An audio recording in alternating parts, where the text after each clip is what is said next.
Hello class 11th, welcome to the channel. तो यार हम लोग पढ़ रहे हैं कैश बुक चैप्टर, ठीक है। टीएस ग्रेवाल बुक से कैश बुक चैप्टर पढ़ रहे हैं। तो इससे पहले जस्ट पहले मैंने कॉन्सेप्ट वीडियो डाला है, ठीक है, कैश बुक चैप्टर का। और उसमें मैंने बहुत अच्छे से आपको समझाया है कि इसको कैसे प्रिपेयर करना है, कॉन्सेप्ट बताया है। और क्वेश्चन नंबर 1 फर्स्ट क्वेश्चन हमने सॉल्व करा है, ठीक है। आज की क्लास में हम लोग पढ़ेंगे क्वेश्चन नंबर 2, ठीक है। क्वेश्चन नंबर 2 से हम स्टार्ट करेंगे और मैं दोबारा से समझाऊंगा, ठीक है, लेकिन बहुत ज़्यादा डिटेल में नहीं समझाऊंगा, थोड़ा जल्दी जल्दी समझाऊंगा, ठीक है। तो अगर आपको डिटेल में समझना है तो बेटर है आप क्वेश्चन 1 एक बार ही देख लो, ठीक है। तो आपको डिस्क्रिप्शन में या आई बटन में कहीं पर ये आपको दिख जाएगा, ठीक है। नहीं तो प्लेलिस्ट में मेंशन है ही वीडियो, ठीक है, तो वहां पर मिल जाएगा। बाकी अभी स्टार्ट करेंगे हम लोग क्वेश्चन नंबर 2 डिस्कस करना। कह रहा है prepare simple cash book. Simple मतलब होता है सिंगल कॉलम, एक ही कॉलम वाली कैश बुक हमें प्रिपेयर करनी है। और प्रोप्राइटर का नेम गिवन है गुरमान, ठीक है। ये ना पढ़ लिया अगर वो प्रोप्राइटर का क्या नेम है, ये इंपॉर्टेंट होता है। कई बार क्वेश्चन में नीचे नाम गुरमान का लिखा होता है, हम किसी और का नाम समझ लेते हैं। तो गुरमान हमारा ही नाम है, हम गुरमान के बिजनेस की एंट्री कर रहे हैं। तो यहाँ करें 2024 अप्रैल 1 गुरमान कमेंस बिजनेस। कमेंस मतलब बिजनेस शुरू हुआ है। तो इंट्रोड्यूसिंग कैश, देखो कैश बुक के लिए जब मैं क्वेश्चन डिस्कस करूंगा हमें सिर्फ ये पता लगाना है कि बिजनेस में पैसा आया है या बिजनेस में से पैसा गया है, ठीक है। तो अगर बिजनेस में पैसा आया है, इनफ्लो हुआ है, बिजनेस में पैसा आया, दुकान में पैसा आया है, तो मैं प्लस सिंबल से डिनोट करूंगा। बिजनेस में से पैसा अगर गया है, ठीक है, आउटफ्लो है, पेमेंट है, तो मैं माइनस के सिंबल से डिनोट करूंगा, ठीक है। आई बात समझ में? तो ये चीज आपको ध्यान रखनी है, इनफ्लो के लिए प्लस और आउटफ्लो के लिए माइनस। हमें सिर्फ हर ट्रांजेक्शन में यही रिकॉग्नाइज करना होता है कि शॉप के अंदर, दुकान के अंदर पैसा आ रहा है या दुकान से पैसा बाहर जा रहा है, सिर्फ आपको यही रिकॉग्नाइज करना है, ठीक है। तो अब देखो पहली ट्रांजेक्शन में बिजनेस शुरू है, कमेंस मतलब बिजनेस स्टार्ट हुए। तो बिजनेस अगर शुरू हुआ है तो दुकान के अंदर पैसे आए हैं कि दुकान में से पैसे गए हैं, आपको सिर्फ ये सोचना है, ठीक है। तो ऑब्वियसली बात है, बिजनेस शुरू हुआ है तो दुकान में पैसा आया है, तो इनफ्लो है मतलब पॉजिटिव, ठीक है। नेक्स्ट ट्रांजेक्शन है purchase following assets for business. हमने कंप्यूटर खरीदा, फर्नीचर खरीदा, मशीनरी खरीदी है। और कह रहा है पेमेंट कैसे करिए, मेड बाय चेक। तो क्योंकि यहाँ पे चेक वर्ड लिखा है और हम लोग बना रहे हैं सिंपल कॉलम, मतलब खाली कैश की ट्रांजेक्शन हमें देखनी है, चेक वाली इग्नोर करनी है। तो क्योंकि यहाँ चेक लिखा है तो हम इस ट्रांजेक्शन को ही इग्नोर कर देंगे, ये हमारी कैश बुक में कहीं पर भी नहीं दिखेगी, ठीक है। ये इफेक्ट इसका कैश बुक पे नहीं आएगा। क्यों नहीं आएगा? क्योंकि चेक वर्ड लिखा है और हम लोग single column simple cash book बना रहे हैं। नेक्स्ट है purchase goods from Bhushan in cash. तो अगर आपने गुड्स खरीदे हैं, ठीक है, और कैश में खरीदे हैं, तो दुकान में से पैसा तो बाहर जाएगा ना, सामान खरीदेंगे तो पैसा बाहर जाएगा, तो आउटफ्लो है, माइनस का साइन, ठीक है। Paid wages for installation of machinery. Wages क्या होती है, लेबर को पैसे दे रहे हैं, ठीक है, वेजेस पे कर रहे हैं, तो शॉप में से पैसा बाहर जा रहा है, ठीक है। अब याद रखना, जब भी आप इंस्टॉलेशन ऑफ मशीनरी के लिए वेजेस पे करोगे तो आपको जर्नल में machinery account debited to cash account करते हैं, वेजेस टू कैश नहीं करते, ये बात याद होनी चाहिए।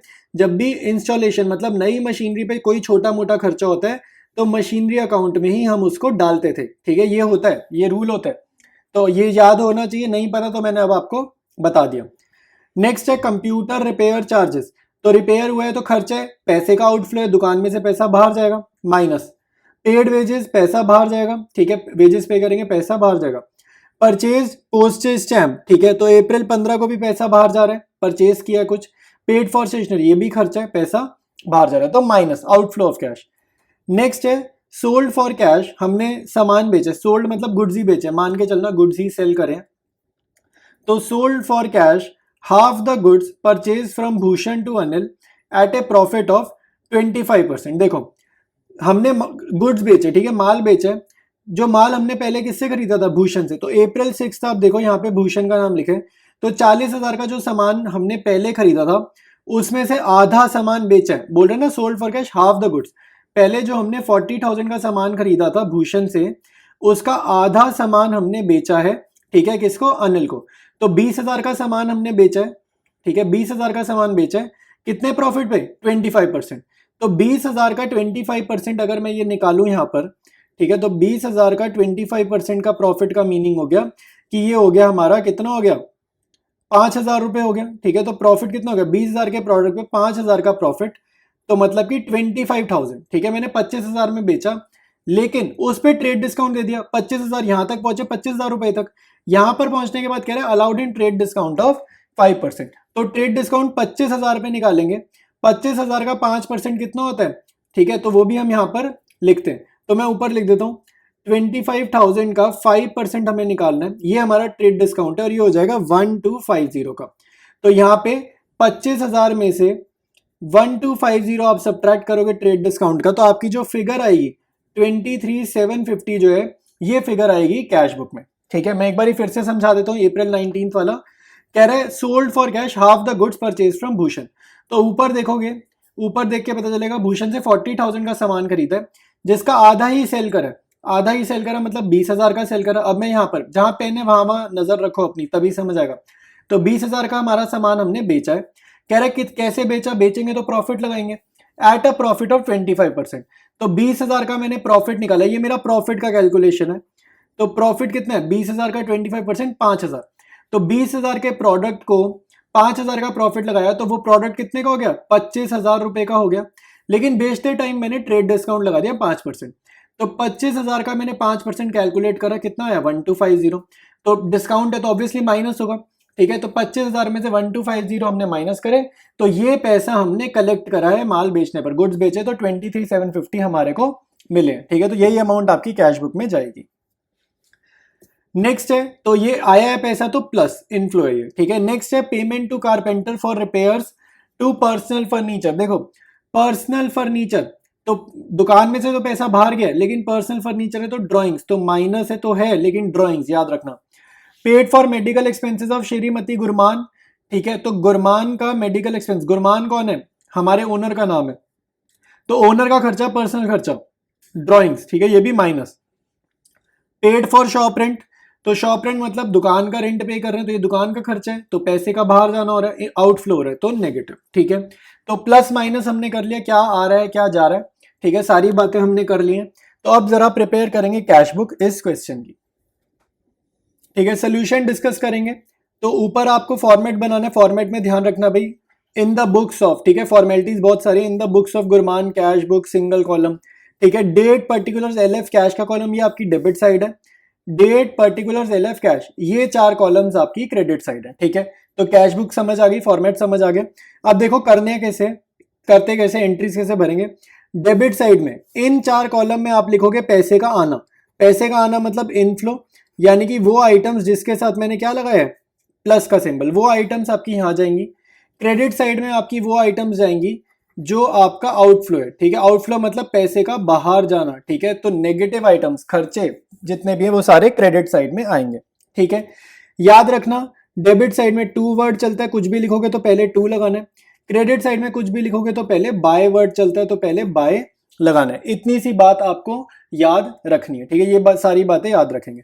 पहली ट्रांजेक्शन डेट वाइज करना है क्वेश्चन को। पहली ट्रांजेक्शन है April 1, तो April 1 को क्या हुआ है, कमेंस बिजनेस, गुरमान ने बिजनेस स्टार्ट किया। तो यहाँ पर 2 के बाद क्या लिखेंगे, अगर जर्नल एंट्री आती है तो जर्नल तो बन जाएगा कैश टू कैपिटल। ठीक है, जर्नल एंट्री आती है तो जर्नल बन जाएगा टू कैपिटल। लेकिन जर्नल में अगर हम वीक है, ठीक है, जर्नल हमें बहुत अच्छे से नहीं आता, तो आपको यहाँ क्या लिखना है, रीजन लिखना है कि बिजनेस में पैसा आया, रीजन क्या है, कैपिटल, कैपिटल इन्वेस्ट किया ना, तो टू कैपिटल। तो कैश के कॉलम में अमाउंट लिख देंगे 2 लाख रुपीज। ठीक है, उसके बाद April 4 तो इग्नोर करनी है क्योंकि चेक वर्ड लिखा है। April 6 में देखो परचेज गुड्स फ्रॉम भूषण, खर्च है, तो इधर आएंगे क्रेडिट साइड में, आउटफ्लो इधर आएगा, माइनस वाले इधर आएंगे। बाय वर्ड ऑलरेडी लिखा है, ठीक है, बाय वर्ड ऑलरेडी लिखा है।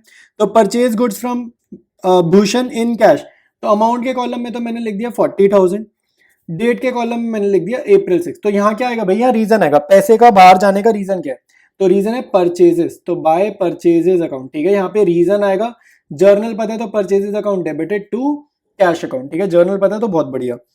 फिर है April 8 paid wages for installation of machinery, ये भी बिजनेस में से पैसा बाहर जा रहा है, तो यहाँ क्रेडिट में जाएगा।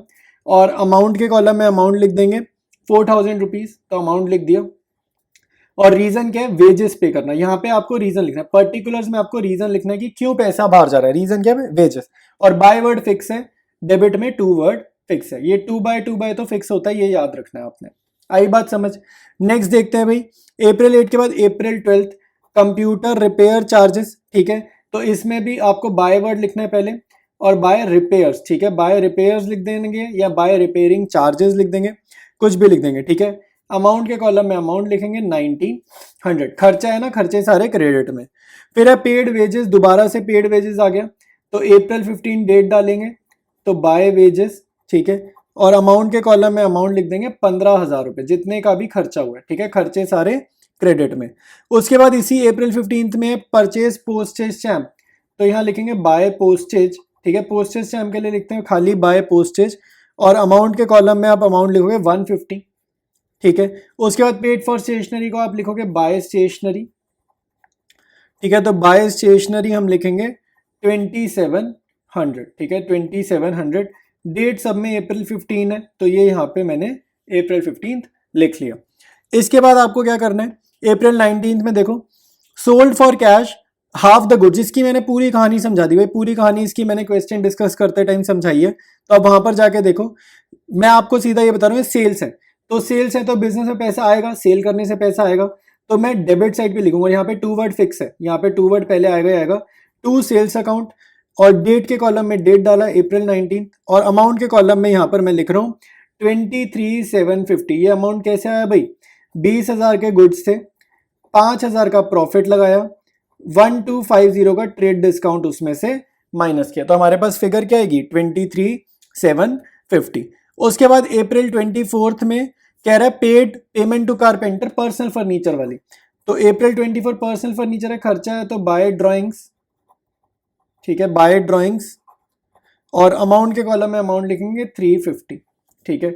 उसके बाद अप्रैल 26 में मेडिकल एक्सपेंसेस गुरमान वाले हैं, तो ये भी ड्राइंग्स है, तो बाय ड्राइंग्स, और अमाउंट के कॉलम में अमाउंट लिखेंगे 1800, ठीक है।